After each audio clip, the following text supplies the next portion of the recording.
اللہ اللہ یا ربی یا اللہ۔ بسم اللہ الرحمن الرحیم۔ مکتوبات امام ربانی مجدد الفسانی الشیخ احمد فاروقی السرہندی رحمہ اللہ الباری، مکتوب نمبر 23، جلد نمبر 1، دفتر اول اور حصہ اول۔ حضور امام ربانی مجدد الفسانی رحمۃ اللہ تعالی اس مکتوب شریف میں ناقص شیخ سے، ناقص پیر سے، ناقص مرشد سے طریقت اور ان سے اکتساب کو منع فرما رہے ہیں۔ ایک ہوتا ہے شیخ کامل مکمل، ایک ہوتا ہے شیخ ناقص۔ حضرت امام ربانی مجدد الفسانی رحمۃ اللہ تعالی نے اپنی مکاتیب شریف میں اکثر و بیشتر ناقص پیروں، ناقص شیخوں، ناقص مرشدوں کی خوب مذمت فرمائی ہے اور ان سے طریقت لینا یا ان کے پاس جانے کو شدید ترین منع فرمایا ہے۔ بلکہ امام ربانی مجدد الفسانی رحمۃ اللہ تعالی ان ناقص پیروں کو، ان ناقص مرشدوں کو، ان ناقص شیخوں کو آپ مبارک قطاع الطریق کے نام سے یاد کرتے ہیں۔ یہ راہزن ہے، یہ چور ہے، ڈاکو ہے۔ اور آپ مثال بیان فرماتے ہیں، آپ فرماتے ہیں کہ ایک بندہ اپنی مقصود اور اپنی مطلوب کی طرف جب جا رہا ہوتا ہے تو رستے میں ایک ڈاکو اور رہزن بیٹھا ہوتا ہے، اور اس رہزن اور ڈاکو کے ساتھ جب وہ مل جاتا ہے، ان سے ملاقات ہوتی ہے، تو نہ یہ کہ ڈاکو اور یہ رہزن اسے اپنی مقصد پر جانے سے روکتا ہے، بلکہ ان کے ساتھ جو مال و متاع ہوتی ہے اسے بھی لوٹ لیتا ہے۔ آپ فرماتے ہیں کہ اسی طرح ایک بندہ جو کسی ناقص کے ہاتھوں لگ جائے، کسی ناقص پیر کے ہاتھ لگ جائے، تو آپ فرماتے ہیں ان کی جو استعداد باطنی ہوتا ہے، ان کی جو قوت باطنی ہوتا ہے، وہ قوت باطنی بھی اس کے ساتھ ختم ہو جاتی ہے۔ اس نے جانا شروع کیا ہے اللہ کی وصل و قرب میں، اور ایک ڈاکو ناقص کے ہاتھوں چھڑ گیا، اور اس ناقص نے ان کی اس استعداد کو، اس کیپیسٹی کو جو اس کی اندر موجود تھی، سمونے کی، اللہ کے انوار و تجلیات اور فیضات لینے کی، اس ساری کی ساری کیپیسٹی کو بھی ختم کر دیتا ہے، اور اسے خراب سے خراب اور ابتر سے ابتر کر دیتے ہیں۔ بلکہ حوالہ دیتے ہیں اکثر و بیشتر حضرت مولانا روم رحمۃ اللہ تعالی کی ایک قول کی طرف کہ دست ناقص دست شیطان است و دیو۔ آپ فرماتے ہیں کہ ناقص کی ہاتھ جیسے آپ نے اپنے ہاتھ کو کسی شیطان یا دیو کے ہاتھ میں دیا ہوا ہے، تو اگر کسی شیطان یا دیو کے ہاتھ میں آپ کا ہاتھ لگ گیا اور اسے آپ نے اپنا مرشد اور پیر تصور کر لیا، تو پھر یوں سمجھ لے کہ شیطان اور دیو بندے کو کہاں تک لے کے جاتا ہے؟ سَيَهْدِيهِمْ سَبِيلَ الْحَالِكِينَ، اسے حالکین اور ہلاکت کی رستہ ہی دکھاتا رہے گا۔ کیوں؟ اس بندے کو خود ہی نہیں پتا کہ اللہ کی وصل و معرفت کیا ہے، اللہ کریم کی مراتب قرب کیا ہے، اپنے سالک، اپنی مرید جو اپنی اچھی نیت کے ساتھ ان کے پاس آیا ہوا ہے، اسے کیسے اللہ اور اس کی رسول صلی اللہ علیہ وسلم کی محبت عطا کر دے، اسے اللہ اور اس کی رسول صلی اللہ علیہ وسلم بارک کی اطاعت، اور اسے اس طریقے پر ڈال دے کہ اہدنا الصراط المستقیم صراط الذین انعمت علیہم، اس رستے پر کیسے اسے ڈالا جا سکتا ہے۔ ایک بندہ یہ کہے کہ میرا والد صاحب وہ فقیہ تھے، عالم تھے، وہ مفتی تھے، بہت بڑے عالم تھے، لیکن بیٹے نے خود کچھ نہیں پڑھا ہوگا، تو کیا ان کی استاد سے پڑھنے والے طلباء ان کے بیٹے کے سامنے اپنا کتاب رکھ لیں گے؟ کمی نہیں رکھیں گے۔ وہ کہیں گے آپ کا جو والد ہے وہ سر آنکھوں پر ہمیں قبول ہے، لیکن آپ کے پاس کچھ نہیں ہے، اسی لیے ہم آپ کے پاس کیوں بیٹھ جائیں؟ ہمیں وہاں جانا چاہیے جہاں پر ہمیں اپنی رب سے ملانے والے کچھ وسیلے اور واسطے مل جائیں۔ تو شیخ کامل مکمل کے بھی انشاءاللہ العزیز میں بتاؤں گا کہ ان کی علامات کیا ہے۔ مختصراً یہ ہے کہ شیخ کامل مکمل اسے کہتے ہیں کہ جس پر اللہ رب العزت کی یہ آیے شریف تطبیق ہو کہ الا ان اولیاء اللہ لا خوف علیہم ولا هم یحزنون الذین آمنوا وکانوا یتقون. مومن بھی ہو اور متقی بھی ہو. تقوی محض نام نہیں ہے ظاہری لباس کا. تقوی محض یہ نام نہیں ہے کہ ہم نے داڑھی رکھی، ہم نے عمامہ سر پہ رکھا، ہم نے قرآن عظیم شان کی تلاوت کرنی شروع کر دی، ہم نے نمازیں پڑھی، بلکہ تقوی جو ہے وہ ظاہر اور باطن دونوں کا تقوی ہوتا ہے. حدیث شریف کو آپ ذرا غور سے سماعت فرمائیں. رب قاری القرآن والقرآن یلعنہ. بہت سارے ایسے قرآن پڑھنے والے ہیں جو پڑھ تو قرآن رہے لیکن قرآن اسی پر لعنت فرما رہا ہوتا ہے. اور دوسرے حدیث شریف کو آپ سماعت فرمائیں. حضور سید عالم صلی اللہ علیہ وسلم کا ارشاد گرامی ہے کم من صائم لیس من صیامہ الا الظمأ والجوع. حضور فرماتے بہت سارے ایسے روزے دار ہیں جو ان کو روزے میں ماں سوائے بھوک اور پیاس کی کوئی اور چیز ان کو نہیں مل سکتی. بھوکا بھی رہتا ہے، پیاسا بھی رہتا ہے، لیکن اسے اس روزے کی کوئی ثواب اور اجر نہیں ملے گا. وجہ کیا ہے؟ اس نے ظاہراً تو روزہ رکھا ہوا ہے لیکن فی الحقیقت وہ روزے سے نہیں ہے. ظاہر میں نماز پڑھ رہے ہیں لیکن فی الحقیقت اس کی نماز پڑھنے والی نہیں ہے. برزبان تسبیح و بدل گاؤ خر این چنین تسبیح قید عرد اثر. زبان سے تو تسبیح پڑھتے رہیں گے اور دل میں گائے اور گدے کی خیال ہو تو ایسی تسبیح کی کیا اثر ہوتی ہے؟ ایسے تسبیح کے کوئی اثر نہیں ہوتے. تو کامل مکمل کی ایک اور علامت بھی ہمیں حضور سید عالم صلی اللہ علیہ وسلم نے بیان فرمایا. آپ حضور فرماتے ہیں کہ خیارکم اذا رؤوا ذکر اللہ. آپ میں سے اللہ کی ولی وہ ہے، بہتر وہ ہے کہ جسے دیکھا جائے تو تجھے رب یاد آ جائے، اپنا اللہ یاد آ جائے. اور حضرات مشائخ نے ایک تیسری شق بھی شامل کی ہے. حضرات مشائخ فرماتے ہیں کہ جب آپ کسی مرشد، کسی شیخ کو جن کا نام مرشد اور شیخ رکھا گیا ہے، جب آپ ان کی بارگاہ میں جائیں گے اور ان کی صحبت میں جب آپ بیٹھیں گے تو آپ کا دل جو ہے وہ آپ کو باطنی جمعیت مل جائے، آپ کے دل میں وہ بات سما جائے جو رب نے ہمیں فرمایا کہ الا بذکر اللہ تطمئن القلوب. ان کی صحبت میں، ان کی مجلس میں آپ کا دل دنیا سے بیگانہ ہو اور رب کی طرف ان کا میلان ہو، آپ کی باطنی جمعیت مل جائے. اور اس اللہ کی بندی کو جب آپ دیکھیں گے تو سر سے لے کے پاؤں تک وہ پوری کا پورا سنت مصطفی صلی اللہ علیہ وسلم پر ہو اور ان کی ہر عمل سے حضور کی سنت مطہرہ جھلک رہی ہو. یہ اللہ کا ولی ہے. پھر ایسے اگر ولی ہو تو ان کی کلام جو ہے وہ دوا ہے، باتیں ان کی دوا ہے، ان کی نظر شفا ہے اور ان کی توجہ مردہ دلوں کی زندہ ہے. تو حضور امام ربانی مجد ثانی رحمۃ اللہ تعالی فرماتے ایک تو وہ ناقص ہے کہ جس کو سرے سے دین کی سمجھ نہیں ہے. علیہ باللہ آپ دیکھ رہے ہیں ہمارے آج کل کے دور میں جو عامل لوگ ہیں اسے بھی پیر اور مرشد کا نام دیا جاتا ہے اور وہ ہزاروں لاکھوں میں ہمارے ملک میں اور پوری دنیا میں بیٹھے ہوئے ہیں.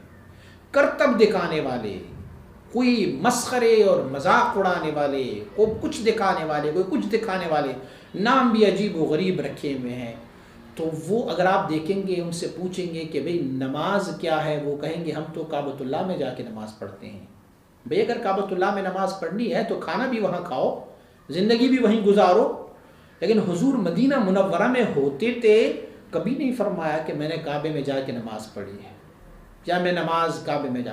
حضور سید عالم صلی اللہ علیہ وسلم بارک کو اللہ رب العزت نے وَاعْبُدْ رَبَّكَ حَتَّى يَأْتِيَكَ الْيَقِينُ، اس وقت تک رب کا عبادت کرتے رہو جب تک کہ آپ کو وفات نہ آئے، جب تک آپ حیات ہیں ظاہری حیات پر آپ رب کی عبادت آپ پر لازم ہے. جب حضور مصطفیٰ کریم پر لازم ہے تو میں اور تو کجا.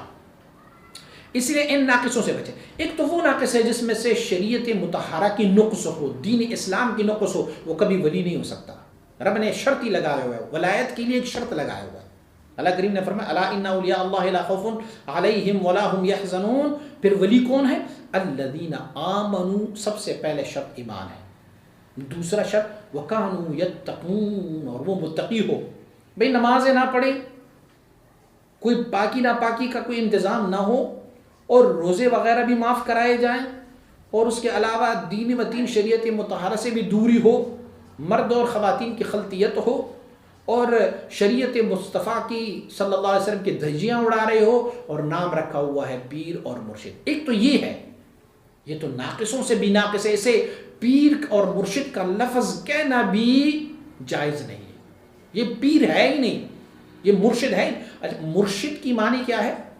رشد دینے والا، ہدایت دینے والا. تو ان کے ہاں، جن کے ہاں خود ہدایت نہیں، وہ بلا تمہیں کیا ہدایت دیں گے؟ ہاں عامل ہو سکتے ہیں، چھلے کاٹے ہوں گے، عامل ہو سکتے ہیں، لیکن تجھے تیرے رب سے ملانے والا وہ بندہ نہیں ہے. تجھے دنیا سے تو ملا سکے گا، تجھے سحر اور جادو سے تو ملا سکے گا، تجھے آپ کو وہ بہت ساری ایسے کرتبے تو دکھا سکیں گے، لیکن تجھے تیرے رب سے، تیرے مصطفیٰ صلی اللہ علیہ وسلم سے کبھی نہیں ملا سکے. ایک تو وہ ہے، وہ تو ہمارے حساب میں نہیں. لیکن ایک ناقص پیر اور بھی ہے. وہ کیا ہے؟ شریعت مطہرہ پر بھی ظاہراً عمل پیرا ہوگا، امامہ، داڑھی، نماز، روزہ، سنت کے لباس، سنت طریقے پر چل رہا ہوگا، لیکن دوسری بات یہ ہے کہ وہ ان کا سلسلہ بھی معن ہاتھوں سے ہاتھ ملا کے پہنچا ہوگا، لیکن وہ خود ناقص ہوگا. اسے سلوک و تصوف کے بارے میں کچھ پتہ ہی نہیں ہوگا. جب اسے اپنے بارے میں پتہ نہیں ہے تو پھر امام ربانی صاحب نے ان کا ایک مثال بیان فرماتے ہیں، اگر پتھر کے اندر ایک کیڑا ہو تو کیڑے کے پوری کا پورا کائنات جو ہے وہ پتھر ہی ہے.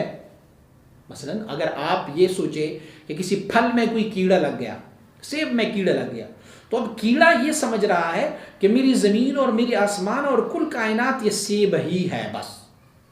تو آپ فرماتے ہیں ناقص کی مثال بھی ایسی ہیں، جو بہت کچھ تھوڑا بہت ان کے پاس اگر کچھ ہے تو وہ اسی پر خوش ہے. وہ کہتے ہیں کہ جی بس میرے پاس یہی ہے اور بس. ان سے پوچھئے گا کہ سلسلہ عالیہ نقشبندیہ کے اسباق کیا ہے، اسے نہیں پتہ ہوگا. وہ کہیں گے بس یہ کام کرو، وہ ورد پڑھو اور یہ ورد پڑھو. اسے کہتے ہیں ناقص. تو اس طرح کے ناقص کے بارے میں حضرت امام ربانی مجدد فسانی رحمۃ اللہ تعالی، میں نے عرض کیا نا کہ ایک وہ ہے جن کے دین میں فطور ہوتا ہے، جن کے عمل میں فطور ہوتا ہے. وہ دین اور عمل والی تو ہمارے بحث سے خارج ہے. اسے تو ہم نہ پیر مانتے ہیں، نہ مرشد مانتے ہیں، نہ اسے کوئی ہدایت دینے والا، نہ موصل الی اللہ، اسے ہم نہیں مانتے. لیکن ایک اور پیر بھی ہوتا ہے جو بظاہر متبع شریعت ہوتا ہے، لیکن ان کی صحبت میں جیسے میں نے شرائط بیان کی ہے، ان کی صحبت میں یہ شرط مفقود ہوتی ہے، ان کی صحبت میں یہ شرائط نہیں ملتی. بندے کو اللہ رب العزت تک وصل نہیں کر سکتا، اسے ظلال، اسماء و صفات، اعتبارات، شوینات، تجلی ذات نہیں دے سکتا. ولایت صغریٰ، ولایت کبریٰ، ولایت ملأ العلماء اعلیٰ، کمالات نبوت، کمالات رسالت، حقائق اشیاء، یہ فیضان وہ نہیں دے رہا. سیور اربعہ ان کو نہیں کر سکتا. سیر الی اللہ، سیر فی اللہ، سیر عن اللہ باللہ، سیر فی الاشیاء ان کی بارگاہ میں مفقود ہوتا ہے. تو فلہذا ایسی پیر کو بھی چھوڑنا، امام ربانی مجدد فسانی رحمۃ اللہ تعالی نے فرمایا کہ یہ بھی ہم پر لازم ہے. کہ جیسے یہ پتہ نہیں ہوتا کہ سیر الی اللہ کیا ہے اور کیسے اسے کیا، بھائی ایک کتابوں سے پڑھنا ہوتا ہے کہ میں کتاب سے پڑھوں سیر الی اللہ ہے، سیر فی اللہ ہے، سیر عن اللہ باللہ ہے، سیر فی الاشیاء ہے، ولایت صغریٰ ہے، ولایت کبریٰ ہے، ولایت ملأ الاعلیٰ ہے، کمالات ہے، حقائق اشیاء ہے. ایک میں کتابوں سے پڑھ رہا ہوں، ایک میں کسی بندے کو اس مقام تک لے کے جاؤ. خود یہ مقام میں نے تب حاصل کیا ہوگا، اور جب یہ مقام میں نے حاصل کیا ہوگا تو دوسروں کو بھی اس مقام تک لے کے جا سکوں گا. تو تب پھر کہتے ہیں اسے کامل و مکمل. وگرنہ مشائخ میں دو قسم کے مشائخ ہیں. ایک کو کہتے ہیں کامل، وہ خود تو درجہ کمال تک ہوں گے، الذین آمنوا وکانوا یتقون پر پورا اترتے ہوں گے، وہ خود اللہ رب العزت کی اس مراتب قرب کو طے کر چکے ہوں گے، اور پھر وہ جا کے اللہ رب العزت کی اس قرب کی، اس اللہ رب العزت کی وصل کے مرتبے پر فائز ہوگا کہ جسے ہم اور آپ معبر بتعبیر نہیں کر سکتے. لیکن وہ خود کامل ہوگا، وہ دوسرے کو اس مقام تک نہیں لے جا سکے گا. جب دوسرے کو اس مقام تک نہیں لے جا سکے گا تو ہم اسے کامل تو کہہ سکتے ہیں، مکمل نہیں کہہ سکتے. اور ایک رب کا ایسا بندہ ہوتا ہے کہ جسے ہم کامل بھی کہتے ہیں اور مکمل بھی کہتے ہیں. خود بھی یہ سارے مراتب اس نے طے کیے ہوں گے اور دوسروں کو بھی یہ مراتب طے کرا سکتا ہو تو وہ مکمل ہے. کامل بھی ہے اور مکمل بھی ہے۔ تو حضور امام ربانی مجد الفسانی رحمۃ اللہ علیہ نے اسی طریقے سے ناقص شیخ کی صحبت سے دور ہونے کی ہمیں تلقین فرمائی ہوئے، اور اس مکتوب شریف میں حضور امام ربانی مجد الفسانی رحمۃ اللہ علیہ ہمیں ایک مثال سے سمجھائی دیتی ہے کہ کیا مثال ہے، کیسے ہونا چاہیے، کسی کامل مکمل شیخ کے پاس جائیں تو ان کی فوائد کیا ہے، ناقص کی بارگاہ میں چلے جائیں تو ناقص کی دربار سے آپ کو کیا نقصانات مل سکتے ہیں۔ تو آپ مثال سے واضح فرماتے ہیں، آپ فرماتے ہیں کہ حدیث شریف میں ہے کہ الدنیا مزرعۃ الآخرہ، دنیا آخرت کی کھیتی ہے۔ تو فرماتے ہیں کہ پس ہلاکت ہے اس بندے کے لیے جس نے اس کھیتی میں کچھ بویا نہیں، اور یا اس نے اپنی استعداد اور کیپیسٹی جو اس زمین کی تھی نا اس کو معطل رکھا، اپنی زمین کو خالی رکھا۔ میں مثال سے سمجھائی دیتا ہوں۔ حضور امام ربانی مجد الفسانی رحمۃ اللہ علیہ کا مطلب یہ ہے کہ انسان کا یہ باطن جو ہے، یہ انسان کی باطن بمثل ایک کھیتی ہے، ایک کھیت ہے۔ اس کھیت کو دو طریقوں سے نقصان پہنچ سکتا ہے۔ ایک طریقہ اس کے نقصان کا کیا ہے، آپ سرے سے اس کھیت میں کاشت ہی نہ کر لے تو تب بھی آپ نے اس زمین کو ضائع کر دیا۔ مثلا آپ اپنی زمین کو خالی رکھ دیں تو کیا ہوگا، اس پر بارشیں ہوں گی، آس پاس کی نالے ندوں سے اس میں پانی آنا شروع ہو جائے گا، اور پھر پانی آنے کی وجہ سے اس میں پھر وہ کافی نقصان ہوگا۔ یہ ہوگا اس میں بیل بوٹیاں، اس میں سے جڑی بوٹیاں آئیں گی، اس میں سے مختلف قسم کے نقصانات، اور آخر میں جا کے وہ جوہڑ بن جائے گا تو آپ کی وہ زمین ضائع ہو گئی۔ ایک یہ ہے۔ دوسری طریقہ جو زمین ضائع ہونے کی ہے یہ ہے کہ یا تو سرے سے آپ نے اس میں کوئی زراعت اور کاشت ہی نہیں کی، ضائع تو کر لیا۔ دوسرے طریقے سے ایک ضیاء ہے۔ وہ ضیاء کیا ہے، آپ نے اپنی زمین کو کسی ایسے بندے کے حوالے کی ٹھیکے پہ دے دیا جس کو زمینداری کا کوئی پتہ ہی نہیں ہے۔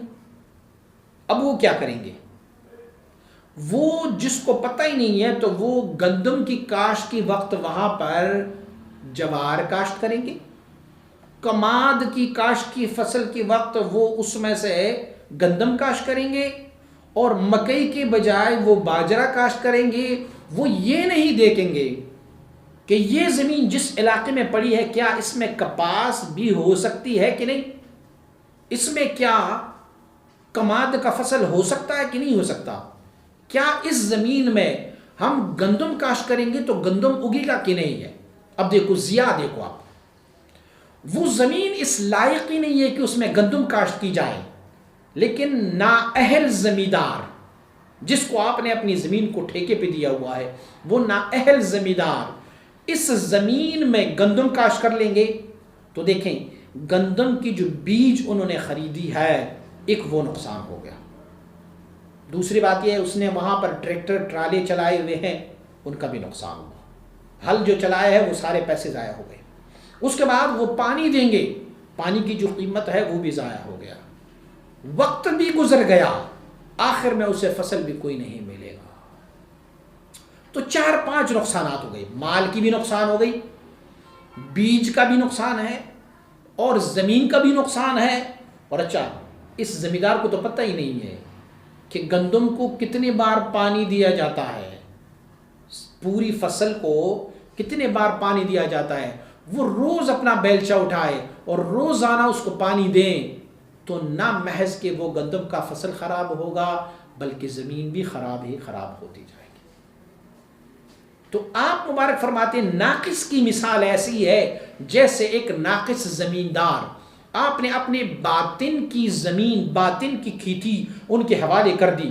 اب آپ کی باطن کے ساتھ کون سا طریقہ اور کون سا رستہ اختیار کرنا ہے اس بیچارے کو تو پتہ ہی نہیں ہے کہ کس طریقے سے اللہ کی معرفت کی بیج اس میں بونا ہے، اور پھر جب وہ بیج بویا جائے تو اسے کون کون سی توجہات کی ضرورت ہے، اللہ رب العزت کی اسماء و صفات کی انوار و تجلیات کی کون کون سی اسماء و صفات کی ضرورت ہوتی ہے۔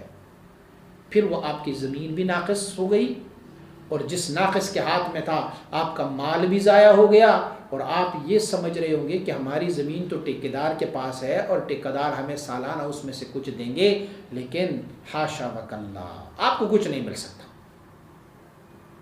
اب ہوگا یہ کیوں کہ جب آپ نے اپنی اس باطن کی زمین کو کسی ناقص کے حوالے کر دیا تو پھر کیا ہوگا؟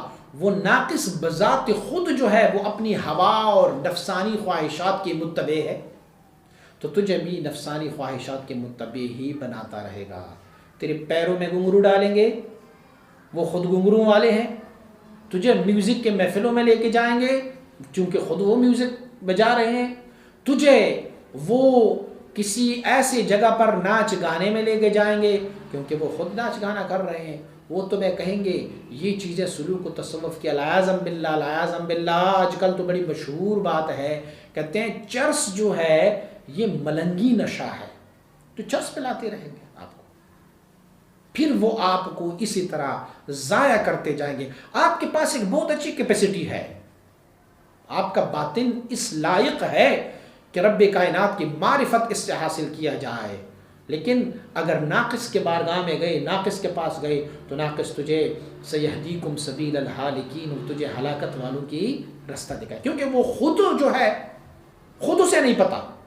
اچھا ایک تو یہ ناقص ہے، ایک اور بھی پیروں میں مرشدوں میں ایک اور طرح کی بھی ناقص ہے، بظاہر تو ان کو کوئی نقصان نہیں ہوگا، شریعت مطہرہ کے مطابق عمل پیرا ہوگا، لیکن اسے یہ پتہ نہیں ہوگا کہ ابرار کا رستہ کون سا ہے اور مقربین کا رستہ کون سا ہے۔ تو ابرار کے رستے والوں کو وہ مقربین کے رستے میں ڈالتے جائیں گے اور مقربین کو ابرار کی رستے میں ڈالتے جائیں گے، دونوں کی استعداد کو وہ ضائع کر دیں گے۔ ایک بچہ جو نہایت ہی ذہین ہو اور اسے ہم یہ سمجھ سکتے ہیں کہ یہ پک بہت اچھی کر لیتا ہے، یہ سبق بھی اچھی طرح سے یاد کرتے ہیں، ہم اسے کسی اچھے سے اچھے استاد کے پاس لے کے جائیں گے۔ اگر اسی بچے کو ہم کسی ناقص استاد کے پاس لے کے جائیں گے تو بچے کی اس استعداد کو، اس کیپیسٹی کو، اس عقل کو، اس دانش کو ہم نے ضائع کر دیا۔ اور کسی بالکل ہی غبی بچے کو ہم وہ سلیبس پڑھائیں جو کسی بہت ہی ذہین بچے کو پڑھایا جا سکتا ہے، تو پھر وہ بچہ صرف کلام تو سنتا جائے گا، آواز تو سنتے جائیں گے، حروف تو سنتے جائیں گے، لیکن اسے اس حروف سے کوئی فائدہ نہیں ہوگا۔ فلہذا کچھ مشائخ میں سے ایسی بھی ناقص ہوتے ہیں جس کو یہ بھی پتہ نہیں ہوتا کہ میرا یہ مرید جو میرے پاس آیا ہوا ہے ان کا رستہ ابرار کا ہے یا مقربین کا ہے۔ حضور امام ربانی مجلفسانی رحمۃ اللہ تعالی نے اپنی شیخ مبارک کی بارگاہ میں ایک مکتوب شریف لکھا ہے۔ حضور باقی اللہ رحمہ اللہ الباری نے اپنی کچھ مریدوں سالکین کو آپ کے حوالے کی تھی اور فرمایا تھا کہ ان کی تربیت کر لو، میرے ساتھ وقت گزارنے کے باوجود ان کو کوئی فائدہ نہیں ہو رہا تو ان کی تربیت کر لیں۔ تو آپ مبارک نے بڑی ہی پیاری جواب، بہت ہی زبردست جواب عنایت فرمایا۔ آپ مبارک فرماتے ہیں وہ جو آپ نے جن ساتھیوں کو میری طرف بھیجا ہے میں نے ان کی تربیت کی، اور فلاں سالک جو ہے اب فلاں مقام میں ہے اور فلاں سالک اب فلاں مقام۔ مکتوبات امام ربانی مجلفسانی رحمۃ اللہ تعالی میں غالباً 7واں یا 8واں مکتوب ہے، آپ پڑھ لیجئے ان کو۔ تو امام ربانی مجلفسانی رحمۃ اللہ تعالی آپ مبارک ان کو فرماتے ہیں کہ چونکہ حضرت نے، آپ مبارک نے ان لوگوں کو جن کا طریقہ ابرار کا تھا آپ نے اسے مقربین کے راستے پر ڈالنے کی کوشش کی تھی، فلہذا وہ اس سے نہیں چل پائے، اب میں نے اسے اس مقام اور اس مرتبے پر لایا جو ابرار کی حال کے موافق ہے، اس لیے اب وہ لوگ چل پڑے ہیں۔ تو آپ دیکھیں حضور باقی باللہ رحمہ اللہ الباری کی عظمت میں، آپ کی کمال میں، آپ کے مرتبے میں کوئی شک نہیں ہے، لیکن صرف اس مسئلے میں کہ ان لوگوں کے حق میں یہ ابرار کا رستہ بہتر ہے یا مقربین کا رستہ بہتر ہے، صرف اسی مسئلے کو حل کرنے کے لیے آپ نے اپنے مریدوں کو، اپنی مرید حضرت امام ربانی مجلفسانی رحمۃ اللہ تعالی کے بارگاہ میں بھیجا اور امام ربانی مجلفسانی رحمۃ اللہ تعالی نے ان کی تربیت فرمائی ابرار کے رستے پر۔ میں نے ابرار کی تعریف کی تھی نا کہ جو شاہراہ ولایت پر چلتے ہیں، اب اسے اگر تفصیل اسماء و صفات سے فیض مل جائے تو پھر ساری زندگی اسی میں رہیں گے۔ ابرار کی حال کے موافق ہے زیادہ نمازیں پڑھنا، لوگوں سے دور رہنا، کم کھانا، کم پینا، کم سونا، لوگوں سے الگ تلگ رہنا، یہ ابرار کے حال کے موافق ہے، الگ تلگ رہنا. اور مقربین کے رستے کے موافق حال یہ ہے کہ وہ الذین یذکرون اللہ قیاما وقعودا وعلی جنوبہم، اور اللہ کے وہ بندے ہیں کہ رجال لا تلہیہم تجارۃ ولا بیع عن ذکر اللہ، اسے ایک لمحہ بھی اللہ کے ذکر سے غفلت نہیں ہوتا. تو پھر ہوتا کیا ہے؟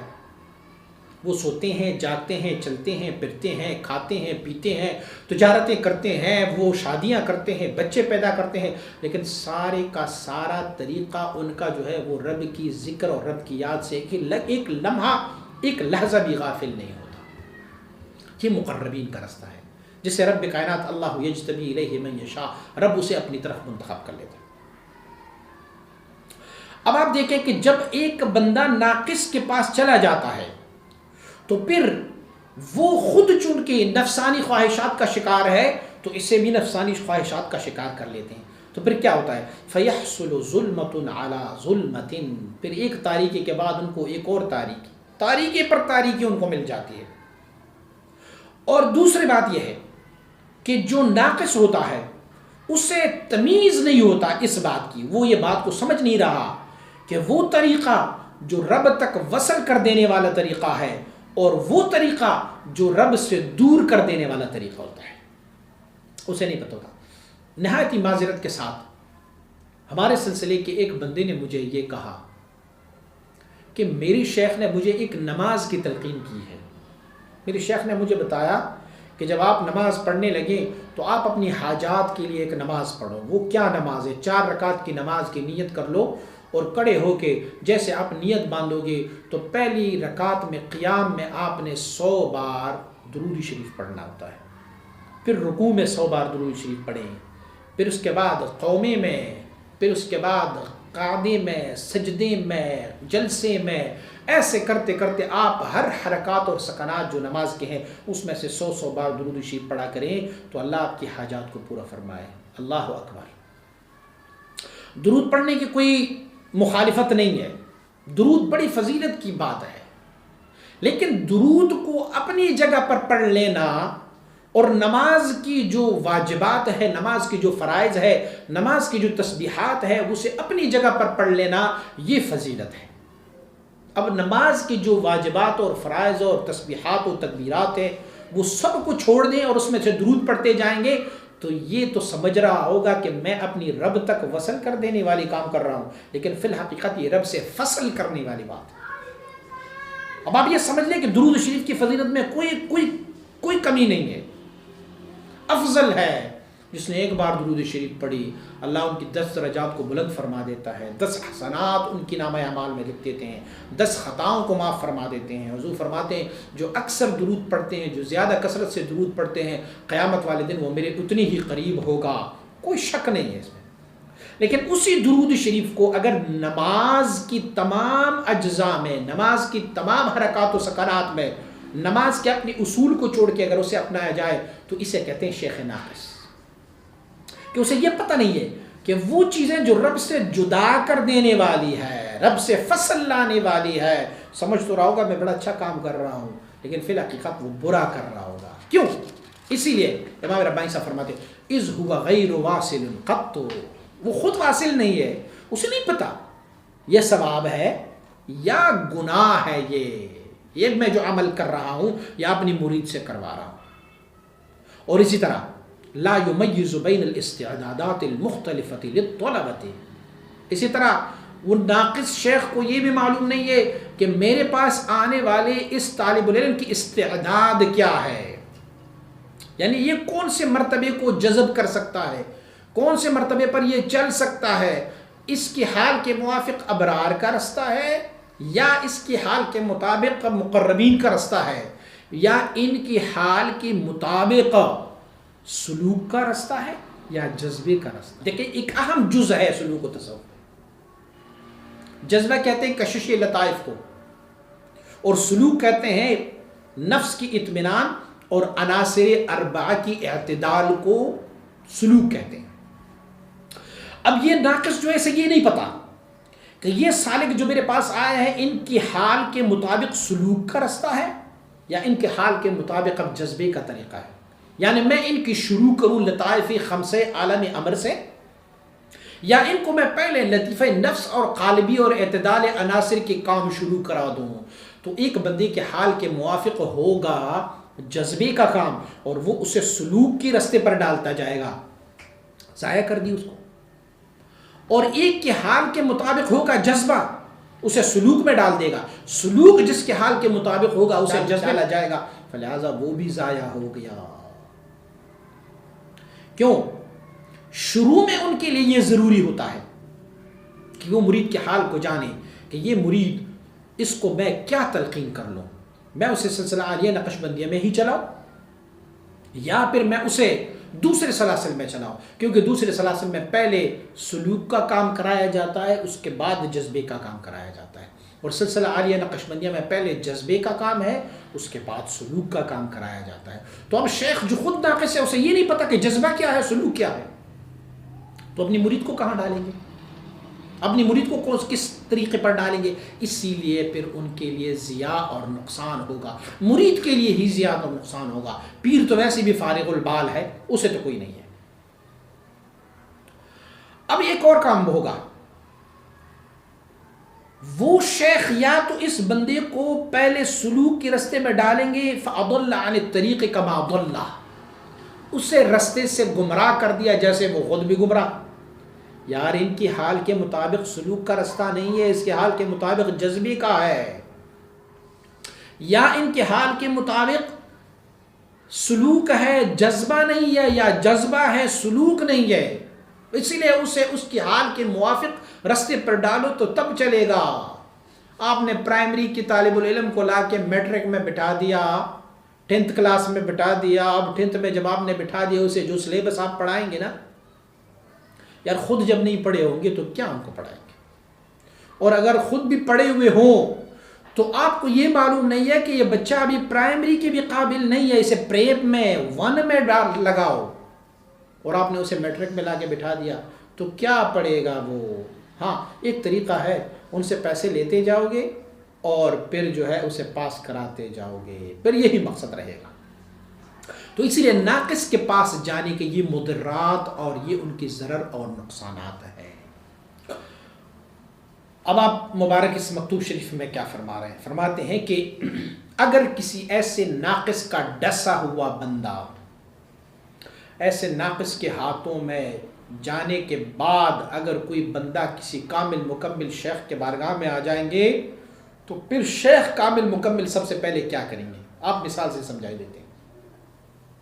آپ فرماتے ہیں جیسے اس ناقص زمیندار نے آپ کے کھیت کو فاسد کیا تھا، اب آپ ان سے ٹیکہ ختم کر کے کسی کامل کے پاس اس کو دیں گے، کسی کامل زمیندار کو یہ حوالے کر دیں گے، تو پھر وہ کامل زمیندار کیا کرے گا؟ وہ سب سے پہلے اس میں آنے والے جتنے بھی پانی ہے نا اسے بند کر دیں گے. پانی بند کرنے کے بعد وہ اس کو دھوپ میں رکھیں گے تاکہ دھوپ کی وجہ سے اس کا پانی اور نمی جو ہے خشک ہو جائے. تھوڑا سا خشک ہونے کے بعد وہ اس میں ہل چلائیں گے. ہل چلانے کے بعد ان کی ساری بیل بوٹیاں جو گندی جڑی بوٹیاں تھی وہ سب نکال دیں گے. اس کے بعد زمین کو کچھ عرصے کے لیے ایسی ہی رکھیں گے. پھر ایسے رکھنے کے بعد پھر وہ ایک دفعہ پھر زمین کو پانی دیں گے. پانی دینے کے بعد اس کو وتر بنائیں گے. ہمارے اور آپ کے اصطلاح میں اسے وتر کہتے ہیں. وتر بنائیں گے.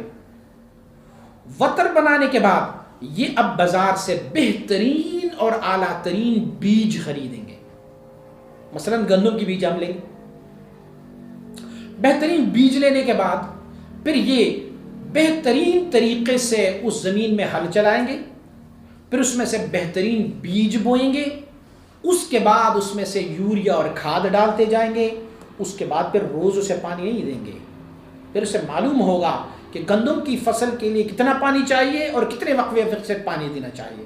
دیکھیں جب گندم آپ کاشت کرتے ہیں نا تو اس کے بعد پر 40 دنوں کے بعد آپ ان کو پانی دیتے ہیں. لیکن گندم آج کاشت کی اور کل آپ نے پانی دیا تو سارا فصل خراب ہو گیا.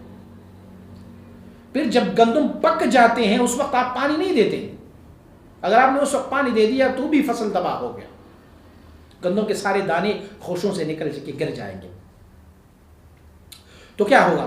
پھر وہ وقفے سے اسے پانی دیتے جائیں گے اپنے ٹائم کے مطابق، اور پھر جب ان کی پکنے کا موسم آئے گا تو پھر پانی روک دیں گے ان کو، پھر اسے پکنے دیں گے، پکنے کے بعد اسے کاٹیں گے، کاٹنے کے بعد اسے اکٹھا کر لیں گے، اس کے بعد اسے تھریشر میں دیں گے، تھریشر کے بعد پھر اس کے دانے نکل آئیں گے، دانے نکلنے کے بعد اسے پھر وہ چکی لے کے جائیں گے، ان سے آٹا بنائیں گے، آٹا بنانے کے بعد آٹے کو بھی لے کے آئیں گے، پھر اسے گوندیں گے، گوندنے کے بعد پھر اسے پیڑے بنائیں گے، پیڑے بنانے کے بعد پھر وہ تندور میں آگ جلائیں گے، تندور کو گرم کرنے کے بعد پھر وہ اس میں وہ روٹی لگائیں گے، روٹی کو بھی نہ کچی اور نہ زیادہ پکی ہو تب نکالیں گے، پھر ان کے ساتھ کوئی سالن ملائیں گے یا پھر ویسے ہی روٹی کھائیں گے، ویسے سالم روٹی بھی نہیں نگل پائیں گے، اسے چبانے کے لیے دانتوں کی ضرورت ہوگی،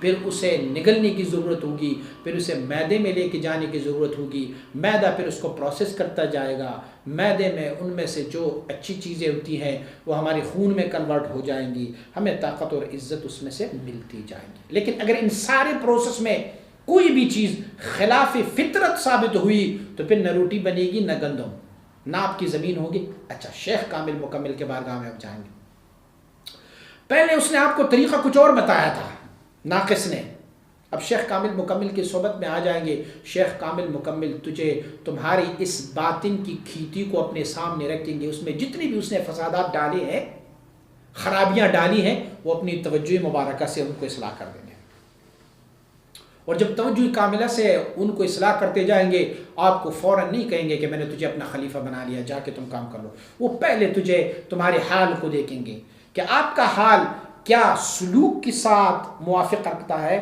یا آپ کی حالت جو ہے وہ جذبے کے ساتھ موافقت رکھتا ہے۔ اگر آپ کی حالت سلوک کی ہے تو آپ کو سلوک کے راستے پہ ڈال دیں گے، اگر آپ کا حال جذبی کے موافق ہے تو آپ کو جذبی کے حال پہ ڈالیں گے۔ آپ کی اعمال، آپ کی حال اگر ابرار کی حال کے موافق ہے تو تجھے ابرار کے راستے میں ڈالیں گے، اگر مقربین کی حال کے موافق ہے تو تجھے مقربین کے راستے میں ڈالتے جائیں گے۔ پھر اگر مقربین کے راستے میں ڈالا تو تجھے یکدم تجھے پھر سارا کچھ نہیں دے سکتے، ہم دینے پر قادر ہیں لیکن دیں گے نہیں آپ کو۔ کیوں نہیں دیں گے؟ اسی لیے کہ تمہاری استعداد، تمہاری یہ کھیتی جو ہے ابھی اتنا پاور نہیں رکھتے، جو آپ کی کیپیسٹی ہے، آپ کی سمونے اور جذب کرنے کی صلاحیت ہے، اس میں ابھی اتنی قوت نہیں ہے کہ وہ شیخ جو آپ کو سارا کچھ دیں آپ اسے سنبھو سکیں گے۔ یار ایک ہی صفات فعلیہ کی تجلی ہوئی تھی کوئی طور پر، تو کوئی طور ریزہ ریزہ ہوا تھا، تو ابھی شیخ کامل مکمل آپ کے قلب میں جب تجلی صفات فعلیہ دیں گے تو بھی اپنی توجہات مبارکہ سے تجھے اس قابل بنا دیں گے کہ اللہ رب العزت کی اس تجلی صفات فعلیہ کو آپ اپنی قلب میں سمو سکیں گے، اس کو بتدریج آپ کو توجہات، یہ جو پانی دینا ہوتا ہے اور دیکھ بھال ہوتا ہے، یہ شیخ کامل مکمل اپنی توجہ سے فرما رہا ہوتا ہے۔ کھیت میں ہم پانی دے رہے ہوتے ہیں اور یہاں پر ہمارے لیے پانی اور ہمارے لیے غذا شیخ کامل مکمل کی توجہات ہے۔ پھر کیا ہوگا؟ گرم گوید، سرد گوید، خوش بگیر، وہ آپ کو کبھی کبھار گرم بھی بولیں گے، جلال بھی فرمائیں گے، اور کبھی جمال میں ہوں گے، جلال بھی آپ کی شان کی اور آپ کے حال کے مطابق ہوگا۔ تیری اصلاح جو کرنی ہے یار، زمین جو ہے، کیا وہ زمین پر ہل چلائیں گے تو اتنا بالا ہوتا ہے طویل ترین، اور اس میں سے لوہا لگا ہوتا ہے تو زمین کو چیرتا نہیں ہے، زمین کبھی بولتے ہیں تو نہیں ہے، وہ زمین کو چیر کے اس میں وہ ہل چلاتے ہیں، تو وہ کبھی اپنے جلال سے آپ کی باطن کی ضمیر کو بھی چیرتا ہوگا، اپنی باطن کو، آپ کی باطن کو بھی چیرتا ہوگا، اور کبھی وہ جمال سے، کھیت میں آپ پانی دیں گے نا تو جمال ہی جمال ہے، اور شیخ کامل مکمل کبھی اپنی جمال سے آپ کا اصلاح کرتا رہے گا۔ پھر کیا ہوگا؟ پھر آپ کو اس کے بعد ایک اور سٹیپ میں لے کے جائیں گے، جیسے اب ہم لطیفہ روح کہتے ہیں، اس سٹیپ میں لے کے جائیں گے، وہاں پر آپ کو توجہات کے پہلے آپ کو تجلی صفات فعلیہ دیں گے، پھر آپ کو آہستہ آہستہ تجلی صفات سمونیہ ذاتیہ حقیقیہ سے نوازیں گے، پھر اس کے بعد آپ کو صفات سلبیہ سے، پھر آپ کو شیونات سے، پھر شان جامع سے، پھر آپ کو ولایات کا مرتبہ دے جائیں گے۔ میں نے کہا نا روٹی کتنے پروسیس کے بعد پکتی ہے، تو آپ کو آپ کی زمین کو اور آپ کی زمین سے جو حاصل ہونے والی چیزیں ہیں اسے آپ بدرجہ بدرجہ کریں گے، اگر آپ کی حال جذبے کے موافق رہا تو اور اگر سلوک کے موافق رہا تو شیخ کامل مکمل کو یہ معلوم ہوگا کہ اس کا کام جو ہے وہ سلوک کے موافق ہوگا. پھر کیا ہوگا؟ پھر وہ آپ کو سلوک کے راستے میں وہ آپ کو کہیں گے بھائی یہ سارا کچھ جمیلے جو ہے نا دنیا کی یہ چھوڑ دو، جا کے پہاڑ میں بیٹھ جاؤ، روزانہ 1,00,000 مرتبہ پڑھو لا الہ الا اللہ، 1,00,000 مرتبہ پڑھو الا اللہ، 1,00,000 مرتبہ پڑھو اللہ، 1,00,000 مرتبہ پڑھو ہو، 1,00,000 مرتبہ اللہ ہو، 1,00,000 مرتبہ ہو اللہ، 1,00,000 مرتبہ انت الہادی انت الحق لیس الہادی الا ہو، پھر 1,00,000 مرتبہ درود شریف پڑھو، پھر لوگوں سے دور رہو، کسی کے ساتھ مصالحت نہ کرو، تھوڑا کھاؤ تھوڑا پیو تھوڑا سو، زیادہ جاگو زیادہ عبادت کرو، لوگوں سے زیادہ دور رہو، یہ پھر آپ کے حال کے موافق ہوگا. اور اسے سلوک کہتے ہیں، کیونکہ انہی کی رفتار سے ہیچ نفس را نہ کشد جو ذل پیر، دامنی آن نفس کشرا سخت گیر. آپ کے نفس کو کوئی نہیں مار سکتا ماں سوائے پیر کامل مکمل کی. تو اس نفس مارنے والے کے دامن کو مضبوطی سے پکڑا رکھو. ہاں اپنے آپ کو حوالے کرو گے تو تب، اور اگر یہ سوچو گے کہ بھئی کل آیا ہوں اور آج مجھے خلافت مل جائے اور سارا کچھ ہو جائے، تو نہیں. فلہذا ناقص کی صحبت سے دور رہیں. میں نے ناقص کی تعریف آپ کو بتائی، جس کو یہ بھی پتہ نہ ہو کہ جذبی کے حال کے موافق ہے ان کا حال یا سلوک کے حال کے موافق ہے ان کا حال. ان کا کام جو ہے ابرار کے کام کے موافق ہے یا مقربین کے کام کے موافق ہے. یہ طریقت کے ناقص ہوتے ہیں، اور وہ جو پہلے میں نے بیان کیا ان سے تو دور ہی دور رہو. امام ربانی مجد الفسانی رحمۃ اللہ تعالی نے فرمایا فر منہم کما تفر من الاسد. فرمایا ان ناقص پیروں سے ایسے بھاگتے جاؤ جیسے بندہ شیر سے بھاگتا ہے نا، ایسے ان سے بھاگتے رہو. تو تب یار اگر کسی ناقص کے پاس نہ جاؤ گے نا، طریقت کے اس راستے پر بھی نہ جاؤ گے، کم از کم تمہاری باطن کی زمین تو بچتی رہے گی نا، تمہاری یہ زمین تو محفوظ رہے گی نا. کچھ بھی آپ نے کاشت نہیں کیا اس میں سے، کم از کم زمین تو زمین رہے گی. لیکن اگر آپ کسی ناقص کے پاس گئے تو آپ کا زمین بھی فاسد، آپ کا باطن بھی سب فاسد کر لے گا، مالی نقصان بھی ہوگا اور اخروی نقصان بھی ہوگا. آپ سمجھ رہے ہوگے کہ میں تو اب طریقت کے راستے پہ جا رہا ہوں اور میں اچھے راستے پہ جا رہا ہوں، لیکن فی الحقیقت آپ کو اذا کان سید القوم غراب مسیحدیہم سبیل الحالکین، جب کسی قوم کا سربراہ کوا بن جائے، گدھ بن جائے، گدھ اگر کسی قوم کا سربراہ بن جائے تو گدھ اپنی قوم کو کہاں لے کے جائیں گے؟ وہ مرداری کی طرف لے کے جائیں گے نا. کوا آپ کو مرداری کی طرف ہی لے کے جائیں گے. لیکن اگر ایسے کسی ناقص کو آپ نے اپنا پیر منتخب کیا تو پھر یوں سمجھ لیجئے کہ وہ تجھے ہلاکت کی طرف لے کے جائیں گے. اللہ کریم ہمیں ناقصوں سے بچائیں اور کامل و مکمل کے ہاتھوں میں ہمیں اپنا ہاتھ دینے کی توفیق عطا فرمائے. وسلم.